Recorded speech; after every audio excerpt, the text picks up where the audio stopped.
আসসালামু আলাইকুম। দৈনিক জনতা ও দৈনিক জনতা ডিজিটালের প্রিয় দর্শক শ্রোতা এবং পাঠকদের উদ্দেশ্যে আজকে আমরা এমন একজন মানুষের মুখোমুখি হচ্ছি, যিনি বাংলাদেশের সাহিত্য সংস্কৃতি জগতে দীর্ঘদিন ধরে নিজের জীবনকে বিলিয়ে গেছেন। তিনি আর কেউ নন, বাংলাদেশ শিল্পকলা একাডেমির বর্তমান মহাপরিচালক কবি রেজাউদ্দিন স্ট্যালিন। তিনি বাংলাদেশের সমসাময়িক সাহিত্যের একজন অন্যতম প্রধান কবি। প্রিয় বন্ধুরা, কবি রেজাউদ্দিন স্টালিন 1962 সালের 22 নভেম্বর বৃহত্তর যশোর জেলার কালীগঞ্জ থানার নলভাঙ্গা গ্রামে জন্মগ্রহণ করেন। তার পিতা শেখ বোরহানুদ্দিন আহমেদ এবং মাতা রেবেকা সুলতানা। 80 দশকের কবি হিসেবে পরিচিতি লাভ করা এই মেধাবী ব্যক্তিত্ব একাধারে কবি, লেখক এবং দক্ষ গণমাধ্যম ব্যক্তিত্ব। তিনি ঢাকা বিশ্ববিদ্যালয় থেকে উচ্চশিক্ষা সমাপন করেন। কর্মজীবনের একটি বড় সময় তিনি নজরুল ইনস্টিটিউটের পরিচালক হিসেবে দায়িত্ব পালন করেছেন। তিনি 2024 সালের শেষ ভাগে বাংলাদেশ শিল্পকলা একাডেমির মহাপরিচালক হিসেবে নিযুক্ত হন। তার কাব্যশৈলী, আধুনিক জীবনবোধ, দেশপ্রেম এবং দৈহের চেতনায় ভাস্বর। এ পর্যন্ত তার প্রকাশিত কাব্যগ্রন্থ ও অন্যান্য বইয়ের সংখ্যা শতাধিক।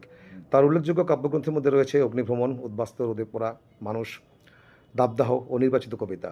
সাহিত্যে বিশেষ অবদানের জন্য তিনি দেশ বিদেশের অসংখ্য সম্মাননা অর্জন করেছেন, যার মধ্যে 2006 সালে প্রাপ্ত বাংলা একাডেমি সাহিত্য পুরস্কার অন্যতম। এছাড়া তিনি ভারতের পশ্চিমবঙ্গ থেকেও মর্যাদাপূর্ণ কাব্যরত্ন উপাধিতে ভূষিত হয়েছেন। শিল্পকলা একাডেমির প্রধান হিসেবে বর্তমানে তিনি দেশের শিল্প, সাহিত্য ও সংস্কৃতিকে তৃণমূল পর্যায়ে ছড়িয়ে দিতে এবং আন্তর্জাতিক পরিমণ্ডলে বাংলাদেশের শিল্প সংস্কৃতিকে উপস্থাপনে গুরুত্বপূর্ণ ভূমিকা পালন করছেন। আমরা এই মুহূর্তে মুখোমুখি হচ্ছি আমাদের সেই প্রিয় কবি রেজাউদ্দিন স্ট্যালিন ভাই। স্ট্যালিন ভাই, আসসালামু আলাইকুম। ওয়ালাইকুম আসসালাম। আমি দৈনিক জনতা থেকে আপনাকে আমাদের জনতা পরিবারের পক্ষ থেকে স্বাগতম। কেমন আছেন এখন? ভালো আছি। শিল্পকলা একাডেমিতে যোগদানের পরে খুব গুরুত্বের সঙ্গে বাংলাদেশ শিল্পকলা একাডেমির কার্যক্রম এগিয়ে নেওয়ার চেষ্টা করছি। স্ট্যালিন ভাই, আমরা জানতে চাইব বাংলাদেশ শিল্পকলা একাডেমির মহাপরিচালক হিসাবে আপনার অগ্রাধিকারমূলক কাজগুলো কি কি? একাডেমিকে সাধারণ মানুষের আরও কাছে নিয়ে যেতে আপনি বিশেষ কোনো পরিকল্পনা করছেন কি? আমরা সবসময় লক্ষ্য করি যে আমাদের সংস্কৃতি চর্চাটা একেবারে রাজধানী কেন্দ্রিক হয়ে গেছে। বিশেষ করে স্বাধীনতা যুদ্ধের পরে আমরা লক্ষ্য করেছি যে আমাদের যখন নগর কেন্দ্রিক সভ্যতার বিকাশ শুরু হলো, সেই সময় আমরা আমাদের লোক সংস্কৃতিগুলোকে দূরে ঠেলে দিয়েছি। গ্রাম বাংলা আমাদের হলো অ্যাগ্রো বেস সোসাইটি। এখানে হলো কৃষি ভিত্তিক একটা সমাজ, সেখানে 80% মানুষ কৃষক। কৃষক পরিবার থেকে আমরা এসেছি। তা আমাদের যে মূল কাজ সেটা আমাদের শেকড়ে ফেরা। সেটি হচ্ছে আমাদের জারি, সারি, পালাগান, ভাটিয়ালি, পল্লীগীতি, আমাদের লোক মানুষ জীবনের যে সমস্ত যাত্রাপালা, তার সংগান, নানা রকম আমাদের পুতুল নাচ, এইগুলো কিন্তু আমরা হারিয়ে ফেলেছি। সেই জায়গাগুলোকে আরও শক্তিশালী করা, মানুষের কাছে ফেরা, সেই কাজটি করাই হলো এখন মূল চ্যালেঞ্জ। এবং আমাদের যে উপনিবেশিক সংস্কৃতির যে প্রভাব আমাদের এই সমাজে, ধরেন আমরা ইউরোপীয় মনস্ক হয়ে উঠতে চাই, কিন্তু আমরা পারি না। আমরা বাংলা ভাষাকেও প্রায় পরিত্যাগ করার চেষ্টা করেছি, কিন্তু মাতৃভাষার প্রতি অবমাননা একটা জাতির জন্য সবচেয়ে ক্ষতিকর দিক, তাই না? লজ্জাকরও বটে। এবং আপনি লক্ষ্য করবেন যে আমরা ইংরেজি বলতে খুব চেষ্টা করি, স্বাচ্ছন্দ্য বোধ করি, কিন্তু ভালো ইংরেজি আমরা বলতে ইংরেজি শেখাটা আমাদের হচ্ছে না। কারণ জাতিগতভাবে কিন্তু আমরা সাংস্কৃতিক দিক থেকে পিছিয়ে পড়ছি। এই চ্যালেঞ্জটাও আমাকে শিল্পকলা একাডেমিকে নিতে হবে। এই কারণে আমাদের জাতি গঠনের ক্ষেত্রে যে ইনক্লুসিভ সোসাইটির কথা আমরা বলছি, অন্তর্ভুক্তিমূলক সমাজ গঠনের কথা বলছি, ধরুন হিন্দু, মুসলিম, বৌদ্ধ, খ্রিস্টান, নৃগোষ্ঠীর মারমা, চাকমা, মরং, তঞ্চঙ্গা, অনেক আছে, গারো, এই সোসাইটি যারা আছে তাদেরকেও আমাদের সঙ্গে একীভূত করে একটা ঐক্যতান তৈরি করতে হবে। সেই ঐক্যতান হচ্ছে গণতান্ত্রিক ঐক্যতান, সবার একটা অন্তর্ভুক্তিমূলক এই আমাদের সংস্কৃতির পরিগঠন দরকার। আমি একটা অ্যাকশন প্ল্যান তৈরি করছি, সেখানে আমি ধরেন আমাদের যে হারানো গান, সেই গানগুলো পুনরুদ্ধার, আমি নদীপথে সুরভ্রমণ, ধরেন একটা বড় জাহাজের মতো থাকবে, সেখানে শিল্পীরা থাকবে, সেখানে রেকর্ডিং স্টুডিও থাকবে, আমরা এক একটা ঘাটে থামবো, সেই গ্রামে যাব, সেখানকার মানুষের গান যেগুলো আমরা জানি না সেই গানগুলো আমরা রেকর্ড করব, একটা ভালো শিল্পীকে দিয়ে সেই গানটা গাওয়াবো, গাড়ি আমরা অনলাইনে আমরা ছেড়ে দেবো। এইভাবে আমরা নদীপথে একবার আমরা তারপরে আপনার রিসেন্টলি করবেন চিন্তা ভাবনা করছেন? আমার সব পরিকল্পনা হয়ে গেছে, অ্যাকশন প্ল্যানের মধ্যে। তারপরে পথে পথে যাব। এই যে আমরা ধরেন একটা বড় বাস নিলাম, নিয়ে আমরা এখান থেকে একদম শুরু করে একদম খুলনা, টেকনাফ, তেঁতুলিয়া, কক্সবাজার, আমরা মাস ব্যাপী একটা গ্রুপ করে করে যাবে, সেখানে গ্রামে যাবে, এলাকায় যাবে, তাদের সংস্কৃতি, তাদের গান, তাদের কি, সেটা আমরা রেকর্ড করে এনে আমরা ছাড়বো। যদিও দেরি হয়ে গেছে কাজটা, আপনি যেটা ভাবছেন, আমি তো এসছি ধরেন মাত্র, আপনার জন্য দেরি না, আমাদের জন্য দেরি হয়ে গেছে, জাতির জন্য দেরি। এই পুনরুদ্ধার করব এবং আমি সেই কাজটা করব। আরও আমি যেটা একটু করতে চাই যে আমাদের নগরে ধরেন আমাদের লালন, হাসন, তারপরে আমাদের শাহ আব্দুল করিম, এই যে মহত্তা ব্যক্তিগুলো, এদের লিজেন্ড যারা, তাদের জন্মদিন পালন, মৃত্যুদিন পালন, খুব দরকার। যারা বেঁচে আছে তাদেরকে অবহেলা করবো না। ধরুন সম্মান করা।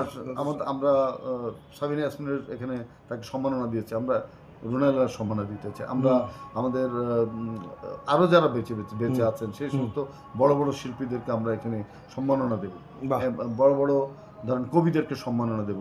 এইগুলো আমরা করতে চাই। আবৃত্তি উৎসব, সঙ্গীত উৎসব, নৃত্য উৎসব, তারপরে এশিয়ান আর্ট বিয়েনাল, এইগুলো সব আমরা করব। যাত্রা উৎসব করব, নাট্য উৎসব করব, করে আমরা এই মানে একটা সারা বাংলাদেশে একটা আলোড়ন তৈরি করতে চাই। প্রত্যেকটা জেলা শিল্পকলা একাডেমি, জেলা কালচারাল অফিসারদের, এই জেলার ব্যাপারে বলতে মনে পড়লো, জেলা উপজেলা পর্যায়ে শিল্পকলা একাডেমিগুলোকে আরো সক্রিয় এবং প্রাণবন্ত করে তুলতে যে আপনার সুনির্দিষ্ট চিন্তা ভাবনা কি জানতে আমরা চাই। মনে করি যে ঢাকায় যে সাংস্কৃতিক অনুষ্ঠানগুলো হবে সেগুলো অবশ্যই জেলা শহরগুলোতে হবে, এবং স্কুল কলেজকে অন্তর্ভুক্তি করা। আচ্ছা, আগে আমরা ছোটবেলায় দেখেছি little theatre, Rabindranath little theatre ছিল হ্যাঁ আমাদের সময়, লিটল থিয়েটার, তাই না, সেটা এখন নাই। সেগুলো নাই। আমাদের মানে ছেলে মেয়েরা এখন অন্যদিকে চলে যাচ্ছে, তাদেরকে আবার সাংস্কৃতিক অঙ্গনে ফিরিয়ে আনা, কেউ কবিতা চর্চা করবে। এবং মাদকাসক্ত যে হচ্ছে এটার একটা কারণ, প্রধান কারণ আমাদের বিনোদনের কোনো ভালো জায়গা নেই। ছেলেরা এখন সিনেমা দেখারও জায়গা নেই। না, যে আগে আমরা সিনেমা দেখে নায়ক হতে চাইতাম, এখন নায়ক হওয়ার কোনো সুযোগ নেই। আমরা এখন কে কি হচ্ছে, ভালগারিজমটা খুব ঢুকে গেছে এবং ফেসবুকের মানে অপসংস্কৃতির কল্যাণে সেটা খুবই গুরুত্ববহ হয়ে উঠছে মানুষের কাছে, কিন্তু সেটা আসলে গুরুত্বহীন, তার কোনো মূল্য নেই। সেই মূল্যহীন জিনিসের পিছনে আমরা। এই প্রসঙ্গে বলি, বিশ্বায়নের যুগটাতে আমাদের দেশীয় সংস্কৃতি আর ঐতিহ্য যে সংরক্ষণ করা, এটাতে আমাদের প্রধান চ্যালেঞ্জগুলো কি? প্রধান চ্যালেঞ্জ যে আপনি নিশ্চয়ই জানেন যে ফেসবুকে নানা রকম মানে প্রযুক্তির কল্যাণে এআই দিয়ে এখন অনেক কিছু তৈরি করা হচ্ছে, সাধারণ মানুষ কিন্তু বিভ্রান্ত হয়। এবং এখানে দেখেন একে অপরের চরিত্রহানি, নানা রকম কথাবার্তা সেগুলো হচ্ছে, যেগুলো কোনো মানে হয়তো সত্যতাই নেই, কিন্তু সে আপনাকে ক্ষতিগ্রস্ত করছে। এই যে বিদ্বেষ ছড়ানো হচ্ছে ফেসবুকের ভেতর দিয়ে, এটা কিন্তু জাতি গঠনকে তো খুব ক্ষতিকর। এবং এর জন্য আমাদের সবাইকে শালীন হতে হবে। শালীন করতে পারে আমাদের পাঠাভ্যাস, আমাদের বই পড়ার অভ্যাসটা কিন্তু আমরা কমাই ফেলেছি। আমরা ভালো নাটক দেখি না, আমরা সিনেমা দেখি না, আমরা কবিতা পড়ি না। তো এই জায়গাগুলোকে আবার শক্তিশালী করার জন্য জেলা কালচারাল অফিসারগুলোকে আমরা নির্দেশনা দিয়েছি, এবং আমরা মনে করি আমাদের জাতীয় দিবসগুলো সেখানে পালিত হবে। স্কুল কলেজকে একীভূত করে সমস্ত প্রতিযোগিতাগুলো সেখানে হবে, আবৃত্তি প্রতিযোগিতা, সঙ্গীত প্রতিযোগিতা, ছবি আঁকা প্রতিযোগিতা, নাট্য প্রতিযোগিতা, উপস্থিত বক্তৃতা, এগুলো শুরু হবে। এবং এখান থেকে যারা ভালো করবে তারা ঢাকায় এসে তাদেরকে আমরা পুরস্কৃত করবো এবং টপ ঘোষণা করবো, এবং ট্যালেন্ট হান্ট করবো। আমরা একটা পুরস্কার আমরা প্রতিযোগিতা করছি, এবং আমার বিশ্বাস এর ভেতর দিয়ে আমাদের গণমাধ্যমগুলো আমাদের যেভাবে সহযোগিতা করে এবং করবে, আমি বিশ্বাস করি তাতে আমরা কিন্তু সমাজ গঠনের ক্ষেত্রে একটা উল্লেখযোগ্য ভূমিকা রাখি। মানে আমাদের এই বিজাতীয় সংস্কৃতির দিকে যে ঝুঁকছে তরুণ সমাজ, তাদেরকে ফিরিয়ে আনার জন্য আপনার এই ভূমিকাগুলো খুব প্রয়োজন। একটু আমি ব্যক্তিগত দর্শনে আসি আপনার সাথে। একজন কবি যখন একটি বড় রাষ্ট্রীয় সাংস্কৃতিক প্রতিষ্ঠানের প্রশাসনিক দায়িত্ব থাকেন, তখন তার ভিতরের যে সৃজনশীল সত্তা, এইটা অ্যাডমিনের কাজে কতটা সহযোগিতা করে? দেখুন, পৃথিবীর যে কোনো জিনিসে যদি আপনি সৎ উদ্দেশ্য নিয়ে করেন, তার মধ্যে যদি সত্য এবং সুন্দরের বিস্তার ঘটান, তাহলে সেখানে অনেক অনেক বাধা থাকে, কিন্তু শেষ পর্যন্ত আপনি বাধা অতিক্রম করতে পারবেন। কঠোর হতে পারছেন না। একজন কঠোরতা প্রয়োজন আছে, কিন্তু আমি মনে করি যে ভালোবাসা দিয়েও জয় করা সম্ভব। ভালোবাসা দিয়েই জয় করা যায়। কবির সেই কথা, ভয়কে মোরা জয় করবে হেসে গোলাগুলির। না, এটা আমরা আপনার কাছ থেকে কি পাবো আশা করছি, এবং আপনি সেরকম মানুষ। ভালোবাসা দিয়ে জয় করা যায়। গত 3 দশক আপনাকে আমরা দেখেছি, আপনি খুব আমাদের প্রিয় নবী হযরত মুহাম্মদ সাল্লাল্লাহু আলাইহি ওয়াসাল্লামের কে যখন উহুদের প্রান্তরে বিভিন্ন জায়গায় তাকে আক্রমণ করেছিল, তিনি কিন্তু ইচ্ছা করলে তার প্রতিশোধ নিতে পারতেন, কিন্তু তিনি জেনেছিলেন যে এরা অন্যায় করছে না, এরা না বুঝেই করছে। তো না বুঝে অনেক কিছু করে, তাদেরকে ক্ষমা করাই উচিত। এবং সেটা আমি প্রশাসনিক একটা বড় জায়গায় এসেছি, আমার অফিসের অনেক লোকজন, আমি জানি ভুল করছে, আমি জানি এদের এটা ঠিক হচ্ছে না, আইনগতভাবে ঠিক না, আমি বুঝাই। আমার ধারণা এরা ধীরে ধীরে সৎ পথেই চলে আসবে, এবং তারা বুঝতে পারবে যে এই প্রতিষ্ঠান সুন্দর করার দায়িত্ব আমাদের। আমাদের মনে হয় আপনি সঠিক পথে যাচ্ছেন, এই ভালোবাসা দিয়েই হিংসাকে জয় করার জন্য। সংস্কৃতির মূল জায়গাটা ওইটাই। একটা বিষয় যে এই যে আমাদের বাংলাদেশের শিল্প সংস্কৃতিকে আন্তর্জাতিক বিশ্বে এটাকে তুলে ধরার জন্য বা আন্তর্জাতিক বিশ্বে বিনিময় করার জন্য আপনার কোনো চিন্তাভাবনা বা উদ্যোগ রয়েছে কিনা? আমাদের প্রায় 42টি দেশের সঙ্গে সাংস্কৃতিক চুক্তি আছে বাংলাদেশের। সেই সাংস্কৃতিক চুক্তিগুলোকে আরও স্ট্রেংথেন করতে হবে, আরও শক্তিশালী করতে হবে। আমাদের পারস্পরিক যে যোগাযোগ এবং বিনিময় সেগুলো বাড়াতে হবে। আমাদের দেশের সংস্কৃতিকে সেই দেশে নিতে হবে, সেই দেশের সংস্কৃতি আমাদের আনতে হবে। এনে আমরা একটা ঐক্যতান তৈরি করবো, একটা সমান্তরাল জায়গায় দাঁড়াবো যে জি। আমাদের সংস্কৃতি কত ভালো, কত সমৃদ্ধ হ্যাঁ, হ্যাঁ। এটা প্রমাণ করতে হবে এবং আমাদের অ্যাম্বাসিগুলো সেক্ষেত্রে ভূমিকা রাখতে পারে। এবং আমাদের সরকারের সদিচ্ছা আছে। এই গণতান্ত্রিক সরকার আমাদেরকে 180 দিনের রূপরেখা চেয়েছে। 1 বছর 5 বছরের রূপরেখা আমরা দিয়েছি। জি। আমরা বিশ্বাস করি আমরা যদি সেই পথে এগোই তাহলে আমাদের সংস্কৃতি বিশ্ব দরবারে একটা বড় জায়গা করে নিতে পারবে বলে আমি বিশ্বাস করি। সাম্প্রদায়িকতা ও মৌলবাদমুক্ত সমাজ গঠনে সংস্কৃতি একটা বড় ভূমিকা রাখতে পারে। নিশ্চয়ই। সেই ক্ষেত্রে এটা আপনি কতটা বিশ্বাস করেন? আমি গভীরভাবে বিশ্বাস করি যে একজন জ্ঞানকেন্দ্রিক মানুষ, একজন জ্ঞান চর্চাকারী মানুষের পক্ষে কোনো পিছিয়ে পড়া মান্ধাত্তার আমলের কোনো বিষয় গ্রহণ করা সম্ভব নয়। কুসংস্কারাচ্ছন্ন হওয়া তার পক্ষে সম্ভব নয়। একটা মুক্তমনা মানুষ সে হবে। সুতরাং তার জন্য দরকার একটা জ্ঞানকেন্দ্রিক সমাজ, জি। একটা নলেজ বেস সোসাইটি। মানুষের মধ্যে পাঠাভ্যাস গড়ে তুলবে হবে। লাইব্রেরিগুলোকে আরও বেশি করতে হবে, শক্তিশালী করতে হবে। বইয়ের দেশি বিদেশি ভালো বইগুলো যেন মানুষ পাঠ করতে পারে সেজন্য বইয়ের সহজলভ্যতা তৈরি করতে হবে, বইমেলা করতে হবে, সেমিনার করতে হবে, বইয়ের উপরে আলোচনা করতে হবে। এগুলো কিন্তু বাংলা একাডেমি সহ অনেক প্রতিষ্ঠান, শিল্পকলা একাডেমিরও এগুলো দায়িত্ব। সেগুলো আমরা আমাদের এই চলার পথের যে আয়োজন তার মধ্যে আমরা রেখেছি।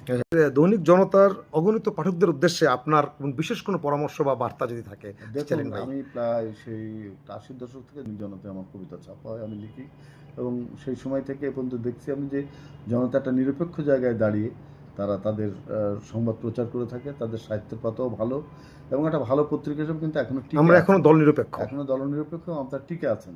এই টিকে থাকাটাই কিন্তু বড় এবং টিকে থাকার জন্য সংগ্রাম করতে হয়। জি। একজন মানুষকে যেমন, একজন প্রতিষ্ঠানকে তেমন, একজন পত্রিকাকেও তেমন। আমাদেরকে টিকে থাকতে হবে, মানুষের পক্ষে থাকতে হবে, দেশের পক্ষে থাকতে হবে, মাতৃভূমি মাতৃভাষাকে ভালোবাসতে হবে। ভালো কাজের সঙ্গে থাকলে দেশ নিশ্চয় সমৃদ্ধ হবে। গণতান্ত্রিক সমাজ আমরা চাই, ইনক্লুসিভ সমাজ যেখানে সবাই মিলে আমরা উত্থান তৈরি করব। তবে আগামীর বাংলাদেশ নিয়ে আপনার স্বপ্ন ও প্রত্যাশা কি? আগামীর বাংলাদেশ হবে একটা অসাধারণ বাংলাদেশ। সব মানুষ মিলে আমরা শান্তিতে বসবাস করতে পারবো, দারিদ্র্য দূর হবে, আমরা মত প্রকাশের স্বাধীনতা পাবো এবং আপনি লক্ষ্য করেছেন যে আমাদের বর্তমান সময়ে যে রাজনৈতিক কার্যক্রম, যে গণতান্ত্রিক একটা যাত্রা আমরা শুরু করেছি সেই যাত্রা কিন্তু বেশ শুভ বলে মনে হচ্ছে। এই প্রথম একটি অসাধারণ নির্বাচন অনুষ্ঠিত হয়েছে যেখানে সবাই আমরা ভোট দিতে পেরেছি। জি। মানুষের মত প্রকাশের যে জায়গা সেটা সেখানে থাকবে। এর বাইরেও কবি, সাহিত্যিক, শিল্পীদের লেখার স্বাধীনতা যেন থাকে। এসব মিলিয়ে একটা সুন্দর বাংলাদেশ আমরা চাই। দেশ ছোট কিন্তু আসলে মানুষ অনেক বড়। আসলে আপনার সকলের সাথে আমাদের অনেক মিলে গেল। আমরা এরকম চাই এবং আমরা বিশ্বাস করি কবি রেজাউদ্দিন স্ট্যালিনের পক্ষেই এই স্বপ্নগুলি বাস্তবায়ন করা সম্ভব। আপনাকে অসংখ্য ধন্যবাদ দৈনিক জনতা এবং জনতা ডিজিটালের পরিবারের পক্ষ থেকে আমাদেরকে সময় দেওয়ার জন্য। স্ট্যালিন ভাই, ভবিষ্যতে আপনাকে আবারও আমরা আমাদের মাঝে পাবো এই আশা করে আপনাকে ধন্যবাদ এবং আন্তরিক অভিনন্দন। আপনাকেও ধন্যবাদ, দৈনিক জনতাকে ধন্যবাদ। আপনার প্রশ্নগুলি খুবই আন্তরিক এবং আমার মনে হচ্ছে এই প্রশ্নগুলোর উত্তর আমি যতটা সম্ভব আন্তরিকভাবে দেওয়ার চেষ্টা যে করেছি। আমরাও পেয়েছি খুব। আমাদের পাঠক যারা এটা দেখবেন তারা সকলে যদি এই প্রশ্নগুলো তারা যদি শোনেন কিংবা পড়েন তাহলে নিশ্চয়ই সবার ভালো লাগবে। আমি সকলের প্রতি আমার ভালোবাসা প্রদর্শন করতে চাই, সবাইকে ভালোবাসতে চাই, এগুলো আমার মূল সূত্র।